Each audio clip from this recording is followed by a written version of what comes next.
Maths classes by Ranjit Kumar में आप सभी का स्वागत है।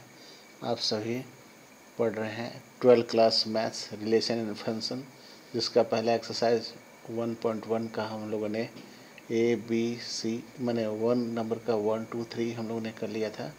अभी हम लोग 4 और 5 देखेंगे। बहुत ही आसान है, कोई मुश्किल नहीं है। मन में कोई डर भी नहीं रखना चाहिए सब क्लास के मैंने इस तरह के क्वेश्चन के बारे में। चलिए तो हम लोग एक रिलेशन देखते हैं यहाँ पे 4 नंबर क्वेश्चन के रिलेशन को। 4 नंबर क्वेश्चन कह रहा है क्या, relation are in the set Z of all integer defined as R x such that x minus 1 is as integer. हम लोगों को तीनों बातें पता करना है कि रिफ्लेक्सिव होगा, सिमेट्री होगा, ट्रांजिटिव होगा, क्या क्या होगा, यह सब हम लोग को पता करना है। तो हम लोग जानेंगे कि ये तीनों को कैसे क्वालिफाई करता है। चलिए तो हम लोग आते हैं। अगर हम इंटीजर में बराबर वैल्यू लेते हैं, ठीक है, यानी कि एक वैल्यू हो गया x माइनस एक्स, तो ये 0 हो जाएगा, यानी कि ये रिफ्लेक्सिव हो गया। यानी एक वैल्यू x और x ही हो जाएगा, जिसमें x माइनस वाई जो है वो आपका रिफ्लेक्सिव कर देगा। रिफ्लेक्सिव के बाद से हम लोग सिमेट्री वाला पता करते हैं। एक्स वाई मैंने इसके वैल्यू को उलट दे तो क्या होगा, y minus Z. X minus y किया तो इसको y माइनस जेड करेंगे, तो हम लोग y माइनस जेड में भी इसको हम लोग चेक कर सकते हैं। इसमें आपका सिमेट्रिक हो जाएगा। इसके बाद हम लोग आते हैं नेक्स्ट पे। नाउ हम लोग एक z वैल्यू लेते हैं, ठीक है। एक्स वाई जेड जो है वो इंटीगर है, तो x माइनस वाई जो होगा वही आपका y माइनस जेड होगा। जैसे हम लोग 1 2 3 ले लिए, तो 1 माइनस 2 या 2 माइनस 1 भी आपका होगा क्या, तो जैसे मान लीजिए 1 माइनस 2 किया -1 आया। उसी तरह से आप 2 माइनस 3 करोगे तो -1 आएगा, यानी कि बराबर आएगा। इस तरह से आपका यह जो है ट्रांजिटिव हो गया, ठीक है। ट्रांजिटिव भी हो गया, रिफ्लेक्सिव, सिमेट्री और ट्रांजिटिव तीनों बातों को फॉलो कर रहा है। इस तरह से आपको समझ में आ गया होगा। अब चलिए हम लोग आते हैं 5वें नंबर क्वेश्चन पे। 5वां नंबर क्वेश्चन में मैं केवल ए नंबर बताऊंगा, बाकी आप लोग बना सकते हैं, कोई मुश्किल नहीं है, बहुत ही आसान है। एक बार ए नंबर समझ लेंगे। केवल क्वेश्चन बड़ा किया है, कुछ है नहीं क्वेश्चन में, डरने वाली कोई बात नहीं है, आपसे भी बन जाएगा, कोई समस्या नहीं आएगी। चलिए तो हम लोग देखते हैं क्या क्वेश्चन है।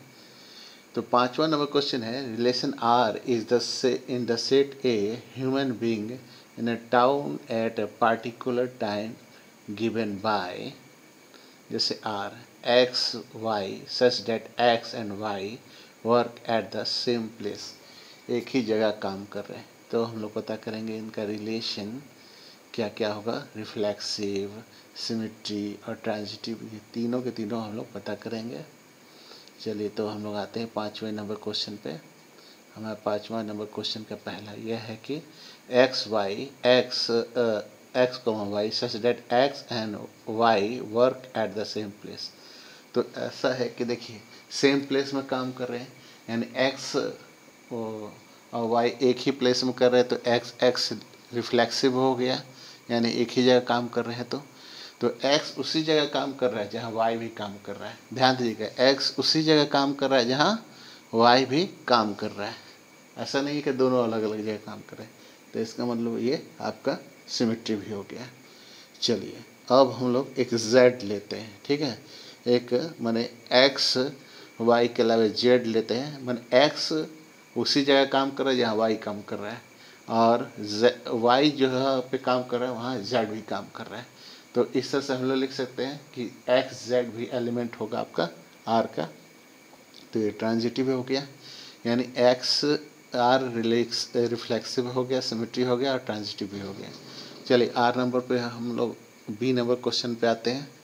बी नंबर है R x y such that x and y live in same locality, एक ही लोकेलिटी में रहते हैं। तो चलिए हम लोग चेक करते हैं। तो एक्स भी उस एक्स और एक्स, तो ये प्रॉपर्टी x और x में हो गया, क्योंकि एक ही लोकेलिटी में रहते हैं, इसलिए क्या हो गया आर रिफ्लेक्सिव हो जाएगा। अब देखिए ये कैसे आपका ट्रांजिटिव भी सिमेट्री भी कैसे होगा, देखिए बताते हैं। एक्स उसी लोकेलिटी में रहता है जिसमें वाई भी रहता है, यानी एक्स वाई वाई एक्स, इस तरह से आपका सिमेट्री भी हो गया।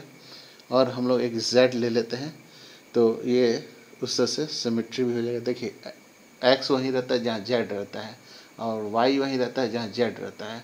तो कहने का मतलब है कि एक जेड एक्स और कॉमा वाई जेड एक्सपेरिमेंट का माने एलिमेंट हो जाएगा आर का, इसलिए ट्रांजिटिव हो जाएगा। इसी तरह से आप बना लेंगे बाकी। लेकिन सी नंबर ध्यान दीजिएगा, सी नंबर में कुछ स्पेशल है। X y such that x is 7 centimetre taller than y. तो यहाँ तो गड़बड़ हो गया, दोनों तो बराबर तो नहीं हो सकते। बात समझ गए, एक कंडीशन ऐसा थोड़ी ना हो सकता है।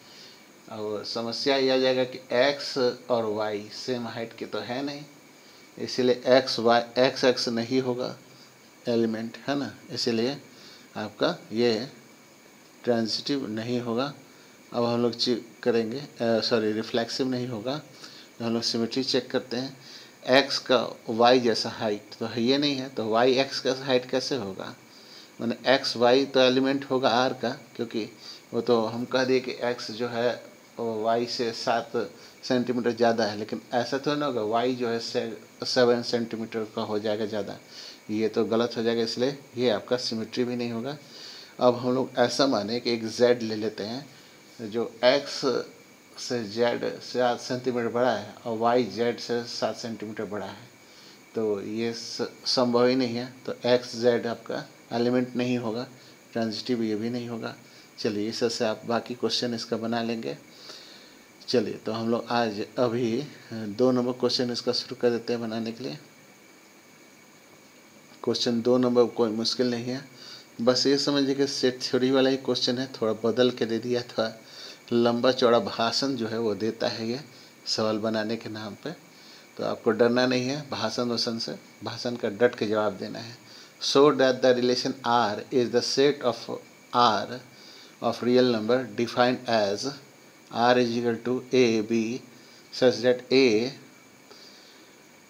छोटा है माने ए छोटा है बराबर है बी स्क्वायर के, is neither reflexive no symmetry और नो ट्रांजिटिव। चलिए हम अब तीनों के तीनों नहीं ये होगा, ये कैसे नहीं होगा ये पता करना है। चलिए तो आपको याद होगा रिफ्लेक्सिव के लिए क्या होना चाहिए, रिफ्लेक्सिव के लिए कंडीशन होना चाहिए ए, ठीक है।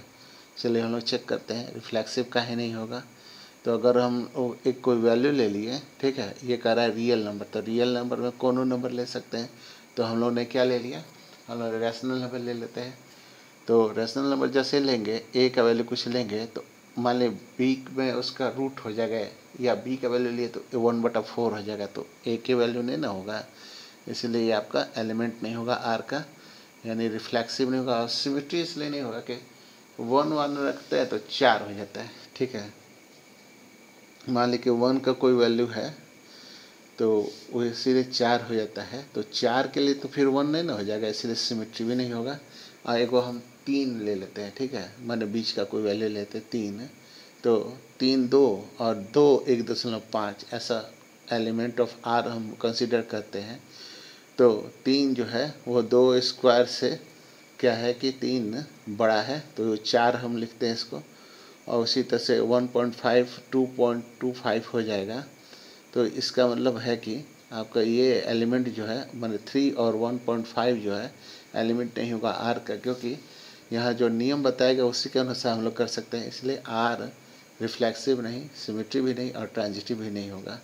बार बार एक बात हम बोल रहे हैं, ध्यान दीजिएगा, रिफ्लेक्सिव के लिए ये होना चाहिए कि दोनों ही एक दूसरे को काउंसाइड करें, और सिमेट्री के लिए ये हो कि एक अगर वैल्यू रख दिया जाए तो दूसरा वैल्यू भी इंटरचेंज कर दिया जाए तो वही वैल्यू हो जाएगा, माने दोनों को आपस में उलट पुलट कर दे तो सिमेट्री हो जाएगा। और ट्रांजिटिव में याद रखिए कि बीच का कोई वैल्यू रखें तो उसके लिए भी ये जो लोग सही हो जाएगा, तभी ऐसा होगा। तीसरा नंबर क्वेश्चन हम लोग कल की वीडियो में करेंगे, ऐसे उसको अपने से कोशिश कीजिएगा सॉल्व करने के लिए, नहीं सॉल्व होगा तो इस क्वेश्चन को कमेंट सेक्शन में ज़रूर पूछिएगा, ताकि मैं इसका वीडियो में आपको अच्छी तरह समझाऊँ। इस वीडियो को लाइक करें, शेयर करें, सब्सक्राइब करें। Thank you, have a nice day.